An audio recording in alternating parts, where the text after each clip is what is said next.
नमस्कार दोस्तों, career coaching की औसत की क्लास में बाकी जो क्वेश्चन बचे हैं आपके एवरेज के, वो भी हम यहाँ पे करा दे रहे हैं। तो यहाँ पे आपका क्वेश्चन है, शोभा बेंगलुरु से मैसूर की दूरी 50 किलोमीटर पर घंटे की गति से तय करती है और 60 किलोमीटर पर घंटे की गति से वापस लौटती है। उसकी समग्र यात्रा में औसत गति कितनी थी? ठीक है, तो दोस्तों जब हम चालों के बारे में बात करें तो यहां पे एक चीज देखना है कि ये भी फार्मूला लगेगा चालों के बारे में। ठीक है, वो औसत एवरेज से लगेगा। जब समान दूरी भिन्न चालों से तय की जाती है, जब समान दूरी भिन्न चालों से, दूरी दो भिन्न चालों से या भिन्न भिन्न चालों से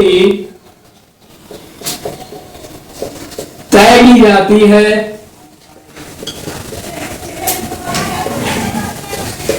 तो क्या होता है? देखो क्या हुआ, एक बार जाएगा और एक बार वापस आएगा, तो औसत चाल पूछ रहा है एवरेज, तो उसकी एवरेज हो जाएगा। तो औसत चाल होती है इसकी, औसत चाल बराबर हो जाएगी 2xy upon x plus Y. ठीक है, आप चाहो तो इसे एक्स वाई मान लो, का मान लो, कुछ भी मान लो, a प्लस बी मान लो। ठीक है, लेकिन फार्मूला यही है और ये बहुत सिंपल फार्मूला, जल्दी से लग जाता है। तो क्वेश्चन के हिसाब से क्या कह रहा था कि शोभा बेंगलुरु से मैसूर की दूरी 50 किलोमीटर पर आवर की गति से तय करती है और 60 किलोमीटर की गति से वापस आती है, तो उसकी औसत चाल पूछ रहा है। ठीक है, तो जाने में कितना समय लगा? जाने में लगा समय, ये कह रहा है 50 किलोमीटर पर आवर। ठीक है, और दूसरा कह रहा है लौटने में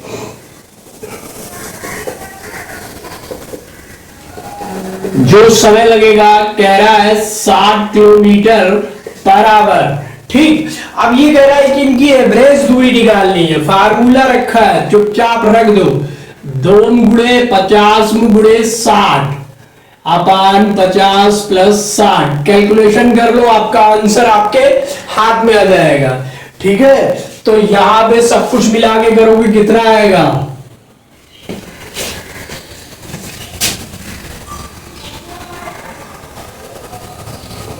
ये यहां पे आपके 2 जीरो हो गए, 6 का गुणा हमने 5 में किया हुआ, कितने? 56 30 गुणे 2 बटे 6 5 11, 110 हो गए। इनको भी जोड़ दो, बटे 110। जब आप काटोगे 600 अपान 11, तो आपका आंसर कुछ ऐसे आएगा कि 54 सही, आपका आंसर आ जाएगा 54 सही 6/11 किलोमीटर पर हावर। ये आपकी एवरेज स्पीड निकल के आई है। ठीक है, तो आपके ऑप्शन में ये वाला जो आंसर है 54 सही, 1/11 बिल्कुल करेक्ट आंसर है। ठीक है, बढ़ते दूसरे क्वेश्चन की तरफ। बहुत ही सिंपल क्वेश्चन है और इसी तरह से पूछे भी जाते हैं। सेकंड क्वेश्चन कह रहा है कि 5 क्रमागत संख्याएं हैं, इनका औसत 40 है। ठीक है, 5 क्रमागत संख्याएं हैं, उनका औसत कितना है? 40 है। तो हमें क्या ज्ञात करना है? सबसे छोटी संख्या कौन सी है? क्वेश्चन पूछ रहा है सबसे छोटी संख्या। तो दोस्तों हम 5 क्रमागत संख्याएं लेते हैं। क्रमागत की पूछा है, 5 क्रमागत सम संख्याओं की बात करें तो यहां पे आ जाएगी आपकी, पहली हो गई x, दूसरी x प्लस 2, x प्लस 4 और आपकी हो जाएगी x प्लस 6, x प्लस 8। ये आपकी 5 क्रमागत संख्या है। आपको पता है इनका औसत कितना है? 40 है। जोड़ दीजिए, x plus 2, x plus 4, x 6 into x plus 8 upon कितनी है? 5 है। कितनी संख्या है दोस्तों? 5 है। जोड़ लीजिए, कितने x हो गए? 1 2 3 4 5 x हो गए यहाँ पे। 40 इक्वल टू 5x। अब हम अंक जोड़ लेते हैं, 6 6 12 18 20, कितने हो जाएंगे आपके? 20 हो गए इधर, प्लस 20/5। हमें क्या निकालना है? x का मान। क्रॉस मल्टीप्लाई कर दो चाहो तो ये हो जाएगा हमारा 200 इक्वल टू 5x प्लस 20 यानी 20। अब हमें x का मान निकालना है तो समझ लो, तो यहां में से 200 माइनस 20 इक्वल टू 5x, यहां पे आपके 180 इक्वल टू 5x। 5 से काट दो, 5 दिया 15, ठीक है। कितने बचे? 5 छक्का 30, तो आपका क्या आ गया? x equal to 36। x equal to 36, तो संख्या सबसे छोटी संख्या का मान 36 है दोस्त, ठीक है। चलिए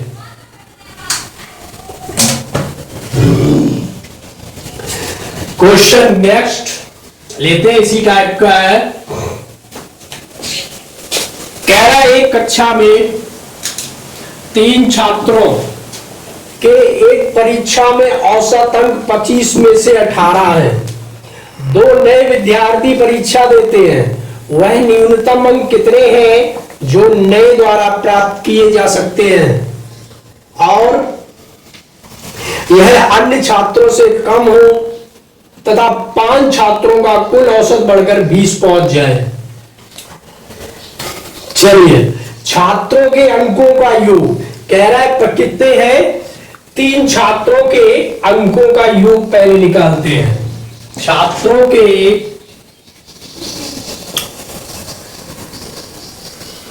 अंकों का योग, ठीक। तो इसके लिए हमने क्या किया कि इनका जो औसत है और जो टोटल नंबर्स है उनको हम गुणा कर देते हैं तो योग निकल आता है। तो यहां पे कितने? 3 छात्र हैं और कितने? 18, तो कितना हो जाएगा? 18 गुणे 3। एक बात ये होगी। दूसरा, ये हमने निकाला है। अब 5 छात्रों का कुल अंक, यहां पे 3 छात्रों के निकले हैं, अब आते 5 छात्रों के कुल अंक क्या होंगे? कुल अंकों का योग होगा, तो यहां पे 5 है और बात कर रहा है 20 की, ठीक है। तो यहां पे कितने हो गए आपके? 54, यहां पे हो गए 100, ठीक। इतना समझ में आप कह रहा है कि वह न्यूनतम अंक कितने हैं जो नए छात्रों द्वारा प्राप्त किए जा सकते हैं, ठीक है। आगे बढ़िए, औसत अंक 25 में से 18 है और कितना पहुंच जाता है? 20 पहुंच जाता है। तो यहाँ पे 2 के तो हमारे निकल आए। अब कह रहे न्यू छात्र, तो 5 में से 3 जाएंगे तो 2 बचेंगे, यहाँ पे 2 यहाँ पे बचे।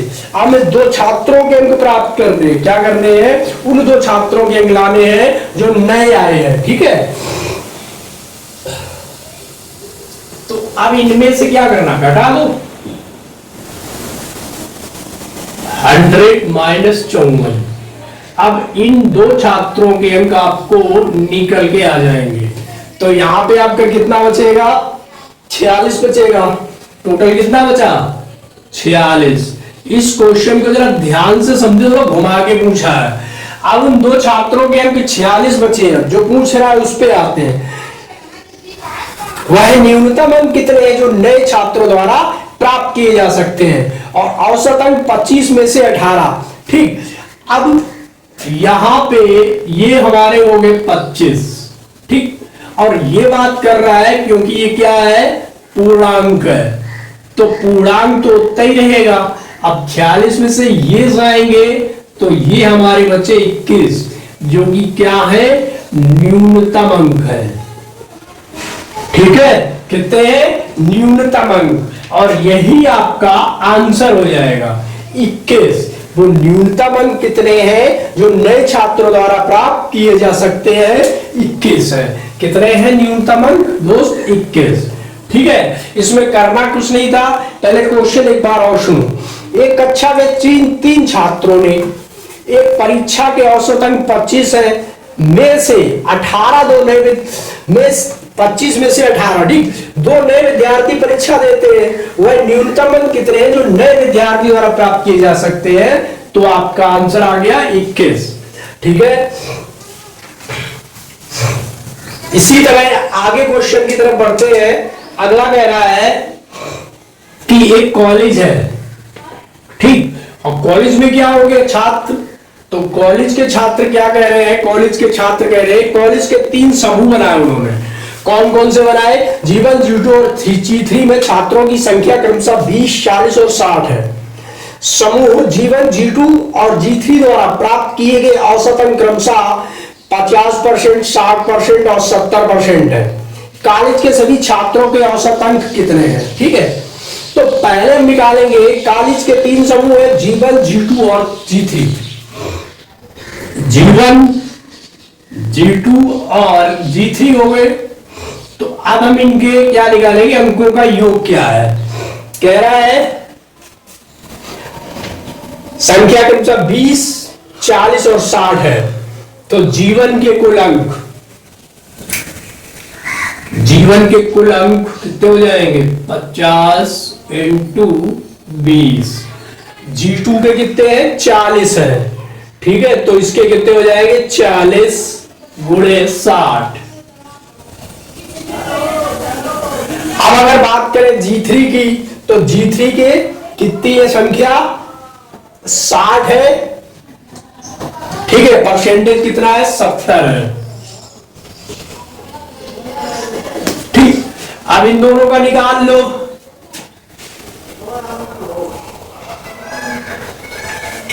ये आपका आ जाएगा 2400, 1000, ये आपका हो गया 4200।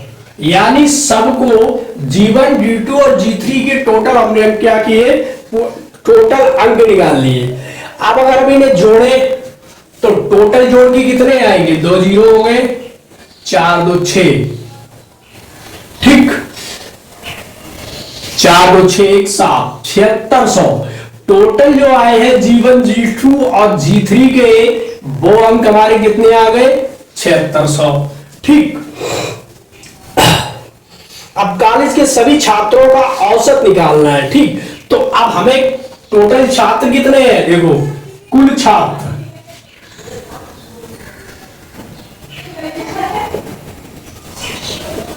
तो दोस्तों कुल छात्र कितने थे? 20, 60 और 70। तो अब इनको जोड़ो, 20, 60 और 70, सॉरी 20, 60 और 40 है।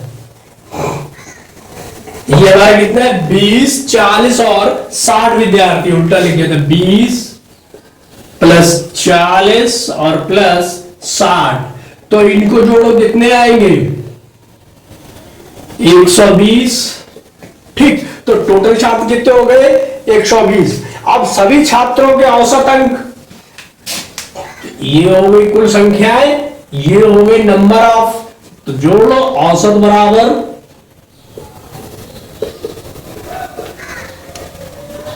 बटे 120। कैलकुलेशन कर दो, 72, फिर कितने बचेंगे? 3 से जाएगा, 32, 36, फिर 3 से जाएगा, लगभग आपका आएगा 63.33। कितना आ जाएगा? 63.33 लगभग आएगा, ठीक है। तो यही आपका क्या हो गया? ऑप्शन हो गया, ठीक। इसमें करना कुछ नहीं था, सवाल पढ़ने में बड़ा था और करने में बिल्कुल सिंपल। कॉलेज के समूह थे G1, G2 और G3, उनकी संख्या कितनी थी? 20, 40, 60, और इनका औसत अंक कैसे प्राप्त किए? 50% या 50, 60% और 70%। तो टोटल अंक कितने हो गए? G1 के निकाल लिए हमने, G2 के निकाल लिए और G3 के निकाल लिए। जब उनका टोटल निकल आया, ठीक, और उनके कुल टोटल छात्र जोड़ लिए, टोटल छात्र कितने? 120 हो गए। अब इनका औसत निकल आएगा यहां से, ये आपका औसत रहा 63.33, ठीक है। अब ऐसा ही क्वेश्चन है, कह रहा है 10 छात्र हैं। कितने छात्र हैं? 10 छात्र हैं। तो 10 छात्रों की एक कक्षा में औसत आयु 16 साल थी। जब 2 छात्रों ने परीक्षा छोड़ी तो शेष छात्रों की औसत आयु 16.25 साल हो गई। छोड़ने वाले छात्रों की कुल आयु कितनी है? तो 10 छात्र है दोस्त, तो हम सबसे पहले क्या करेंगे, 10 छात्रों की कुल आयु। अब 10 छात्रों की कुल आयु के लिए क्या है, 10 छात्र परीक्षा में औसत आयु कितनी थी, 16 साल थी। 160 साल निकल आई। आगे कह रहा है अब 2 छात्रों ने परीक्षा छोड़ दी। जब 2 ने क्या किया, परीक्षा छोड़ी, उसके बाद क्या औसत आयु होगी, तो 10 में से 2 के कितने बचे, 8 छात्रों की कुल आयु। औसत आयु उसने दी है हमें, कितनी दी है, 16.25। औसत आयु दी है 16.25 और कितने, 8 कर दो।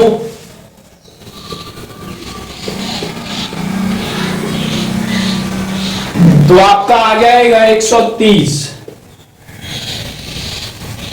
ठीक, आप पूछ रहा है शेष आयु कितनी होगी, तो पहले 160, तो छोड़ने वाले छात्रों की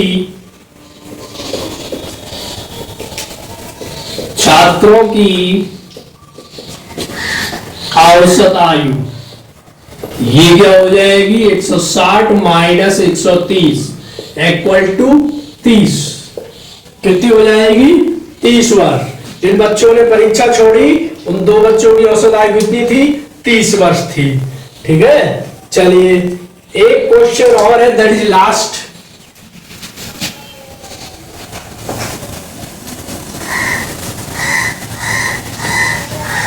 कह रहा है 5 लोगों के समूह में पहले 3 और अंतिम 2 की आयु के औसत का अनुपात 7:9 है। यदि उनकी आयु के औसत का अंतर 12 है तो 5 लोगों की औसत आयु ज्ञात करो। तो सबसे पहले हम क्या करेंगे, 3 लोगों की औसत आयु, 5 लोग है ना, तो 3 लोगों की औसत आयु,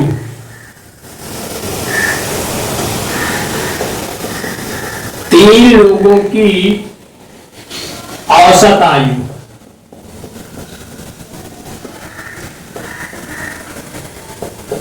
तो ये कितनी हो जाएगी, तो देखो हमें क्या है, 9:7 में है तो हमें मान लेते हैं 9x। ठीक, अब कह रहा है 2 लोगों की औसत आयु,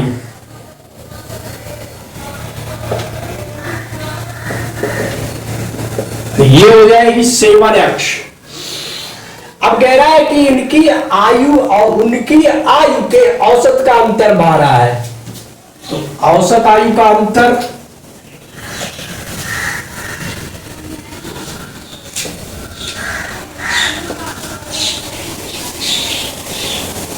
कह रहा है दोस्त कितना है, 12 है।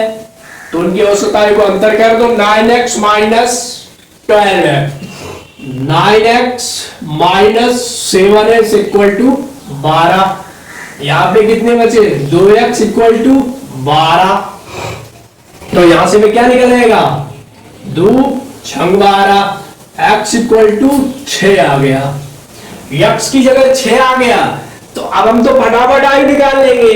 तो 3 लोगों की औसत आयु x बराबर 6 है ना, तो यहां पे देख लीजिए 9x इक्वल टू 9 गुणे 6 54 साल हो गई, और 7x इक्वल टू 7 गुणे 6 42 साल हो गई।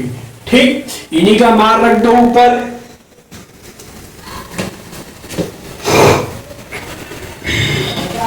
तो पहले 3 लोगों की, तो 3 लोगों की कितनी हो गई, 54 गुणे 3। ठीक है, 54 का गुणा जब 3 में करोगे तो कितना आएगा, 4 3 12 5 2 15 162। ठीक है, अब कह रहा है 2 लोगों की, तो 2 लोगों की देखो यहां पे 2 लोग कितने हैं, 42 में गुणे 2। ठीक, 42 में दो गुणा 2 का करोगे तो आपका कितना आ जाएगा, 2 दूनी 4, 4 दूनी 8, 84 वर्ष। ठीक, अब इनका अंतर, तो टोटल आयु कितनी हो गई, कुल आयु,